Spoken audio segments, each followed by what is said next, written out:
Je suis Leïla Staké, je suis en bac 1 assistante sociale et je fais mon stage à la résidence Château Arc-en-Ciel à Strépy-Bracny.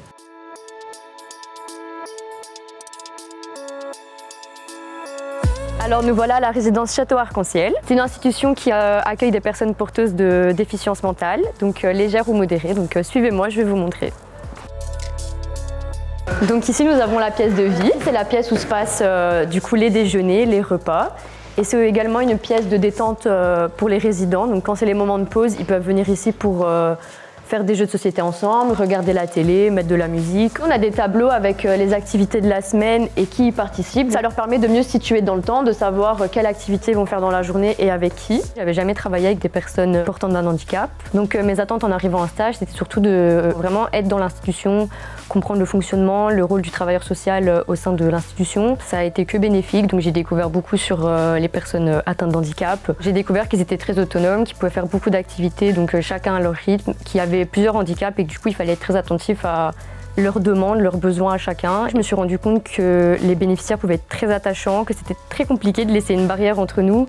Et donc ça c'est vrai que ça m'a beaucoup appris, même sur moi-même, de me dire que effectivement il fallait laisser cette barrière qui n'était pas très facile. J'ai également découvert que l'éducateur avait un grand rôle dans l'équipe, qu'il avait vraiment plusieurs casquettes et ça m'a vraiment motivée pour continuer mes études dans ce milieu. Je m'appelle Jalane Oueri, je fais des études d'assistante sociale et donc je suis en stage dans la maison de jeunes de Boussu.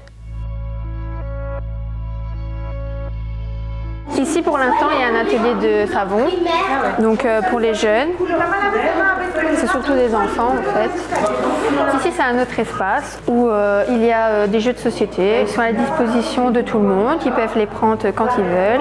Il y a des fauteuils et tout, c'est assez convivial comme espace. Donc voilà, ici c'est une des salles des ateliers créatifs. Le thème principal de cette année c'est l'environnement. Du coup les ateliers créatifs vont tourner tous autour de ce thème-là. Donc ici, ils sont en train de faire des animaux de la forêt amazonienne pour faire un livre.